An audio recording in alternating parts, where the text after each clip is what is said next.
And let me emphasize, first of all, it's a dictatorship with a facade of democracy. Agreement.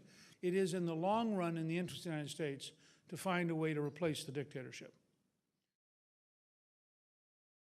In my experience, the elements of the National Council of Resistance of Iran who are still inside Iran, and there are thousands of people who are obviously highly quiet about this, because otherwise they'd be picked up by the secret police and killed.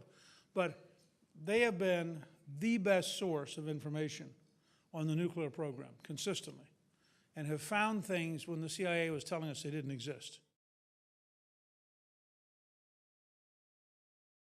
Basically, the Iranian dictatorship ran a false flag operation to set up a totally phony designation, which the State Department bureaucracy went along with. So for a long period of time, we were willing to listen to the actual dictatorship while not listening to the resistance, even though the resistance was trying to tell us the truth about the dictatorship, which was lying to us.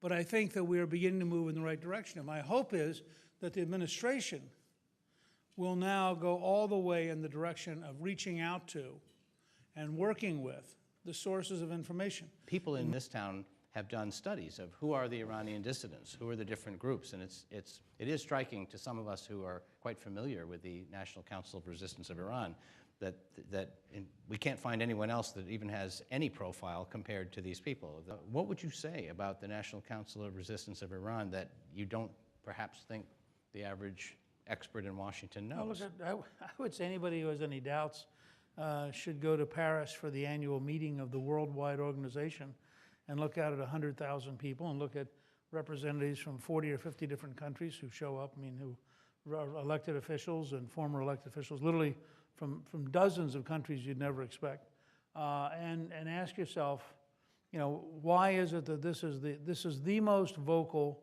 the most energetic, the widest spread resistance to the Iranian dictatorship, and I don't think anybody even comes in second, in terms of scale. And so if you were to look at the total flow of information back and forth, I don't know of any other group that gets as much information out of Iran as does the National Resistance. And I think that that's probably objectively provable. Collaborative way to coordinate information and to coordinate advice and to find ways to work together.